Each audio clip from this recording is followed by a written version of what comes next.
Hey Capricorn, welcome back to Key Wisdom Tarot. My name is Ruth and I'm your Reiki Master and Tarot Reader. Welcome to all you people who've been waiting. If you're new, I'm a Capricorn, so I always love our readings together. So my darlings, this is the love reading for the month of October. I'm posting on the 17th and it's from basically it's till end of October, and then I'll do your new November one after that. Okay,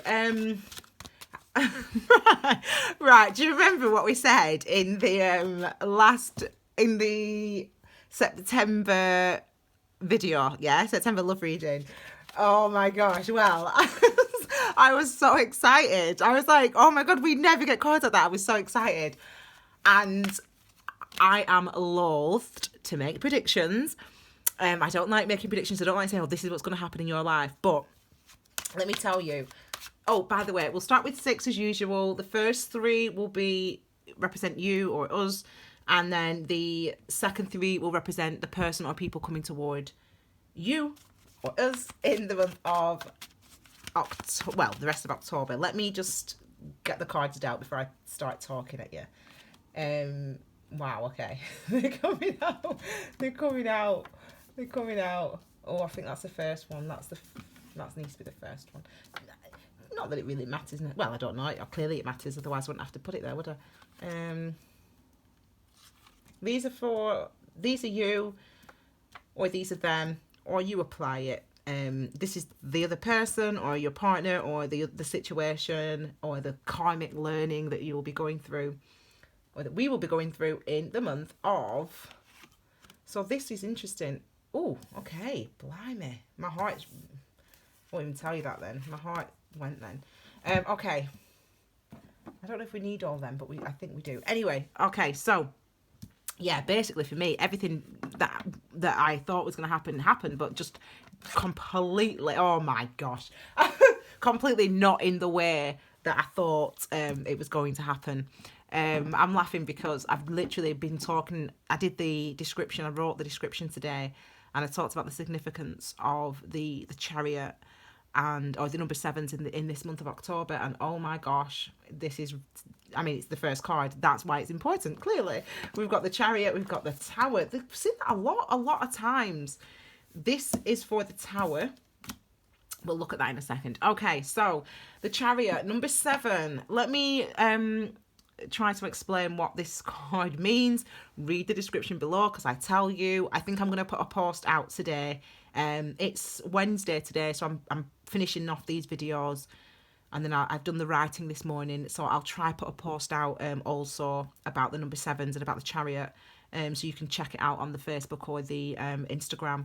It'll just give you some more information. Anyway, Key Wisdom Tarot, basically. Anyway, so the Chariot. Oh, I'm going to sit back in my little... Oh, there we go. And I'm going to tell you what the Chariot's about. Now, the number 7, the Chariot, the number 7 is a card of challenge. And the reason it's challenging, number 7, is because it's about finding the equilibrium, the balance between your thoughts and your feelings, for example, or what you feel inside and how you act on the outside, for example. It's about finding the equilibrium between those two things. Are they in sync? Are your actions truly reflective of your feelings and your thoughts? That's the balance. I mean, we've got the yin and the yang. You know, the yin and the yang, the heavenly and the earthly. And the victory comes with the Chariot, because you have to hold the reins and you have to find that balance. You have to, first of all, recognise, okay, this is what I think. And also, okay, this is how I'm acting, and be truthful with yourself. You've got to look at those two things separately first, and then say, okay, if I say I hate this person, why am I spending time with him? What if I say I love this person? Why am I avoiding him, for example? And then you question, and you ask yourself that question, okay, why am I avoiding him? Okay, what is it that I'm feeling? What is it that I'm experiencing? You know, on the outside, I'm very confident. Everyone thinks I'm really confident, except I won't even ask a woman out or whatever it is. Or I won't even tell my wife how I'm feeling or whatever it is. That's the balance and the challenge of the Chariot. And that's the balance and the challenges of number sevens, regardless whether it's cups, cups, we don't have any clue what we're thinking. We can't even grasp. We've got brain fog with the number seven because we've got no concept of how those two things are connected. The link between your feelings, your motivations, why you're doing something, and your feelings behind them. You can't even work that out with the Seven of Cups. Or with the Seven of Swords, it's like, yeah, you're telling yourself, you're lying to yourself. No, I'm happy. Oh, no, I don't think I need to tell it. No, I'm fine. No, I'm fine. But really, you're not. That's the seven. Do you know what I mean? So we have this with the sevens, and read the description below. There's no point me repeating it because I explain a little bit about. I was expecting this karmically. I was expecting this to be resonant. The number sevens to be resonant this month for us, and they are. People have been. Anyway, read it below. But the victory of the Chariot is that you're in control of that, and that it is a process that you can overcome, and that you do overcome, and that you're victorious. This is movement, so this is moving from that state of confusion, that challenge of not understanding or not being certain about something, to being fixed and strong and moving in a specific direction. Okay, we've got the Tower clarified by the Queen of Wands. So let's look at the Queen of Wands first of all. Wand energy is our passions. I thought our creativity, our inspirations, our motivations, the will to do things, the will to get out there in the world and explore it. And the Queen is about the passive aspect of the energy. So it's the internal, it's the understanding that's within it. So it's about understanding how you feel and being very connected to that, being very connected to what your passions are, what your motivations are, but also what your traumas are, being very connected to that. The Queen of Wands is very much, that's what it's about. That's what the energy represents. And there's a strength and a confidence that comes with, this is the card that comes, another card that wants to come out. There's a strength and a confidence that comes with the Queen of Wands. And the strength and confidence exists because she is reflective. She understands how she feels. And the Tower moment either has hit or will hit. I mean, I love this energy. I do. I love it. And I'll be honest with you, look, this hit me last week, and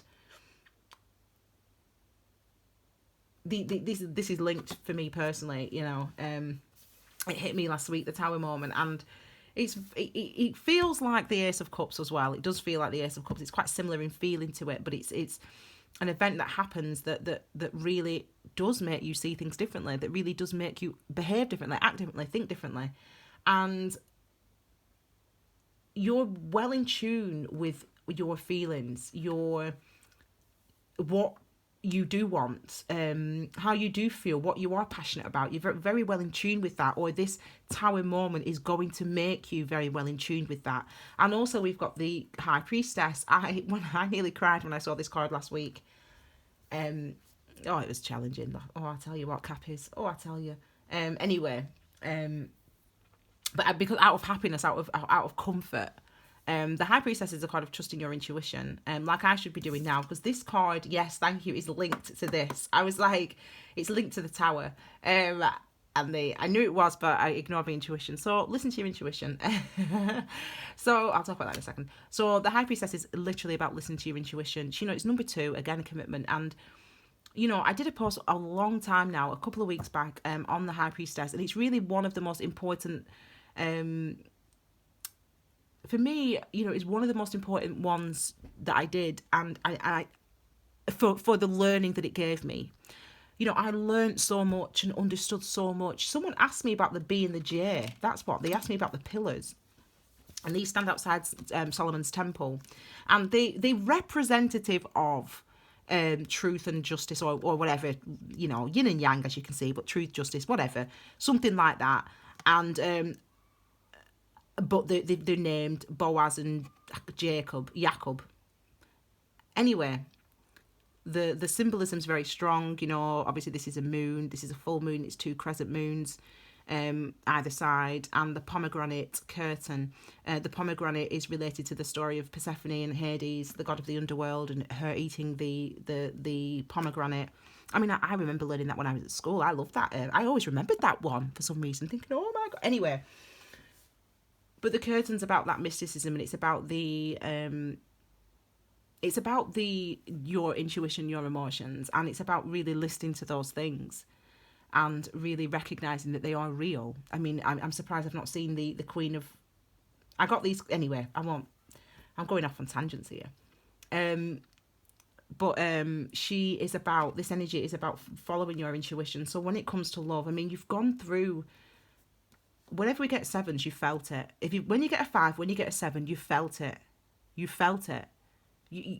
Or you're gonna feel it. So it's not like you're gonna... You might have a couple of off days, you know, you might feel a bit unwell, or you might just be a bit snappy, or you might just be a bit annoyed, or you might just be a bit restless. You'll feel it with the number 7. You feel it with the Chariot and the Tower. With 3 major arcanas though, Chariot, Tower and the High Priestess, those 3 came out first of all, didn't they? And this was a clarifier. So you'll feel it. This is important stuff going on, and it's really about trusting your intuition. If you have been alone, if you have been solitary, and single, it's well, you know, it's exactly where you need to be. You know, it's exactly where you need to be. You know that, you feel that, and you also feel that it's not going to be forever. You know that, you feel that, and the change that's coming through may be with a Tower moment that might bring... It could have happened already for you. The Tower moment should have made you feel confident though, confident about as I said, the things that you want, the things that you're passionate about, and also how you feel, you know, and also the way that you behave and the way that you live and what inspires you. You should have gained clarity, or should gain clarity in October, you know, the remainder of October, because of this Tower moment. As I said, mine hit a few days ago, so for me, I'm like, phew, mate, I don't have to go through that again unless something else happens. But this is what's coming up, so it's potential that the Tower moment comes in is going to be something extremely positive. You know, we could have something coming forward that's going to be extremely positive, lucrative, almost. You know, it could be that these are all our cards actually. Anyway, it could be something extremely lucrative, you know, security. You should be feeling secure. You should be able to see that you are secure, that you are safe, that you have all the things around you that you need, necessary to have the type of relationship that you want, to have the type of commitments that you want, to make the type of money, do the type of work that you want. And again, trusting your intuition. You know, I always think about, you know, the soulmates, you know, and people talk about soulmates, and I say to people, you know, the soulmate is there to literally wake up your soul and helps you to sort of shakes you from the comas that we just go through the motions of life. We go through the motions of life, and then something happens, you know. And yeah, it could be meeting a soulmate. That could be a Tower moment, or it could be, you know, anything. It could be any number of things. You know, you lose your job, or it could be, you know, I don't know, whatever. Anything could happen, and it's those things that you really start to learn and see the capacity of yourself, like who you are and what you're capable of. And another 7, you know, you really got to stand up for... I could cry right now from happiness, because I think that... Sorry, I'll show you this card first. I could cry from happiness, really, because this is really exactly what we're going through. You know, trying to refine our equilibrium after what we've just found out, or after the month of September. It was really hard. It's been really challenging, hasn't it? And there's new things coming, even if now you can't see round corners. We're going to see in a minute, but you can't see around. I always say that to myself. You can't see round corners. You just have to keep walking. But, you know, you literally one day you're here and the next... Look at Meghan Markle. This is what I say to people. When she was my age, she was single. Well, she was a divorcee. Now look at her. Not only is she married to the fabulous Prince Harry, they're pregnant. I could cry. I'm so happy for them. I mean, I'm same age to Prince Harry, and Meghan's slightly older than me, but, I'm same age as Prince Harry, me, practically. We watched Harry and Wills grow up. We saw it. We remember when the sad day when Princess Di was passed, and we remember it. So when we grew up, we were the same age as Harry and Wills. They're 3 years apart. We're in the middle. Me and my twin. Anyway, and it just makes me so happy to see him moving on, to see him happy in his life. I know it sounds ridiculous, but I just love the fact that them two found each other. And it's kind of like, you can't see what's going to come. Literally, one day you're here, and you might have been here for 20 years, love. But life can change like that. This is about trusting your intuition and knowing that don't put it down. You've got to stick to that. You've got to feel that. You've got to know, I'm passionate about this, what I'm doing. I know that it's going to work out. I know that it's going to I don't know why. I've not had any proof. Everything else has always gone to pot in my life, but I just feel differently this time because I know that I can do this. I know that I can. That's what this is. I know that you've got to realise that your intuition is real. It's real. Your instincts are real. They're there to keep you alive and to lead you to happiness. Oh, so that's what that is. I feel like you've just got to know. You've got to stand that ground with the number 7. And I told you what number 7's meant anyway. Read the description below. This is what's coming toward, darlings. Let's have a look. 10 of Swords, 8 of Hearts. I keep saying that. So this is the person or situation coming towards you. So I really do feel like we're in a time of movement for you, or for us, I should say. I nearly called you Scorpio then. Some of you could be dating Scorpios or in a separation with a Scorpio. Maybe that's why I said Scorpio. I really do feel like there's movement coming for you and for us, Capricorn. And this is because, look at these cards here. This is the person or a situation coming towards you. So if this is a person, look at where they've been at. Look at what they've been experiencing. Look at what they've been going through. And this has got nothing to do with you. Like, I always say to people, if he cheats on you, it ain't your fault, it's his fault. Or vice versa. If she cheats on you, it ain't her fault, it's not your fault. If someone cheats on you, or if someone lies to you, doesn't mean that you're an idiot because you let someone lie to you or you let someone cheat on you. It means that that person is going through something in their life where they don't have any self-esteem or self-confidence. They don't love themselves enough, because who carries around that guilt? And these experiences are for them to have. They need to go off and do what they need to do and have their experiences in order to understand that it's unpleasant to live that way. It's unpleasant to lie to people. It's unpleasant to not be yourself. It's unpleasant to hide who you are. Or whatever the things going on in their life has been. This person's been going through this. It could be we've got Gemini, Libra, Aquarius,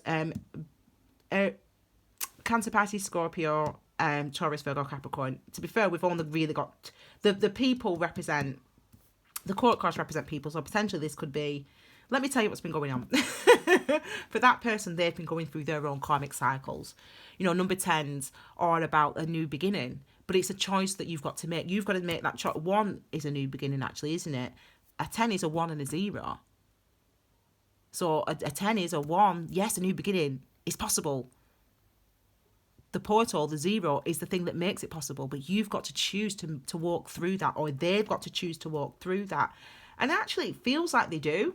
It feels like this person, whether there's been some sort of separation or whether there's been some sort of lack of communication or miscommunication with you and somebody else, or this person, it's as if whatever they needed to do and deal with and get over and leave behind and walk away from, they do that. We've got the Eight of Cups, the karmic card, emotional karma card this is. And, we go through these things to understand. We go through these challenges. We go through these difficulties.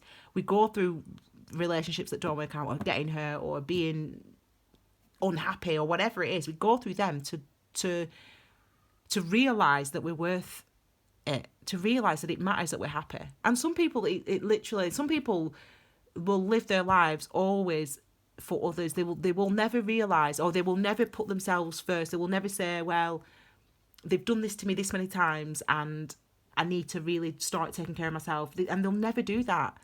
And this shows that this person does do that. And this, as I said, this is meant to be you or us, and this is meant to be them, but it could be the other way around. It could be, so you apply it, you know, for yourself. That applies to you too, cross watchers. It looks like they get up and they walk away from that emotion. They walk away from the stress, the paranoia, the overthinking, the thinking themselves, you know, thinking about the betrayals of the past, you know, letting go of the hurt that they felt in the past. This person is literally walking away from that. And look at where they're walking into. Look at what they're walking towards. You know, the Page of Pentacles is you know, an offer of new things. Even without these cards though, I look at the so one of the ways that we can read tarot, I read tarot generally through the energy of the cards, so using Reiki and meditation and focus on concentration, inspiration, blah blah blah. I use that that way, and intuition as well. Obviously, I don't really read the books. You know, you get a book. I didn't even get a book with these packs, but anyway, you know, you can read the books as well. But another thing that you can do is the imagery. Now, these images were the Rider White deck is a very interesting deck, and basically the lady, I can't remember her name. She's British. I'll think of her name. I can't remember it. She was tasked with drawing these cards, creating the artworks for the cards, and she did that by, I suppose, in a similar way to how I work, in that she did it based on dreaming and meditation. So she was like, right, okay, I'm going to be looking at there's a point to this. I'm going to be looking at the Page of Swords today, or this week, or this month. So let me meditate on what I think that means, the energies of that card, the experience of that. And this is what she came up with. And so the iconography, or the symbols, iconography is just symbols that have meaning. I'm in teacher mode, sorry. The iconography of the cards can be very significant as well. So even without these cards, I always look at this card as he's been on a journey. I mean, I always think about the Page of Pentacles in a way similar to the other dude, the Knight of Pentacles. I think about the places that he's been. I think about the mountains that he's climbed, and he's been out away in the wilderness, you know, finding himself, you know, understanding what he has to offer. And then he arrives here. You know, this vantage point is higher than everywhere else. So, you know, look at the ups and downs he must have been on to be able to make this offer. So this person, Capricorn, that's coming towards you, it could be another Capricorn, or a Virgo, or a Taurus, or it could be, I'm sorry, this has just caught my eye, so I'll have to show, whenever it catches my eye, I have to show you 222. It might be resonant with somebody watching. It could be that, you know, you've been on this journey. You know, you've been on this journey to understand what you do have to offer, and that you, not only what you've got to offer, but what that you want to extend and offer to somebody, potentially. Or this person's done the same thing. They've gone on this journey, and as I said, it's got nothing to do with you. The thing that's got to do with you is meeting you, potentially, Capricorn, created this tower moment, forced you and the other person to assess their life, to look at their life and say, actually, I'm saying I'm happy doing this job, and I'm not. And I can't, and so I need to, I know what I'm like as Capricorn, and I'm not going to speak for you, but for me, I ain't getting into a relationship until I'm not getting married until I'm where I want to be in my life. And some people might say, well, you've got to just do things and blah, blah, blah. But for me, no, there's certain things that I know I would not do if I was in a relationship, because you just get into a relationship. Oh, well, you know, I've got my man now, get married now. How far are you going to push yourself when you've got the security already? Like, how far are you going to push yourself? Because you've got the security of a job, Ruth, or whatever. You've got the security of a pension. So why do you need to bother going after your dreams? That's how easy it is when you're in a relationship.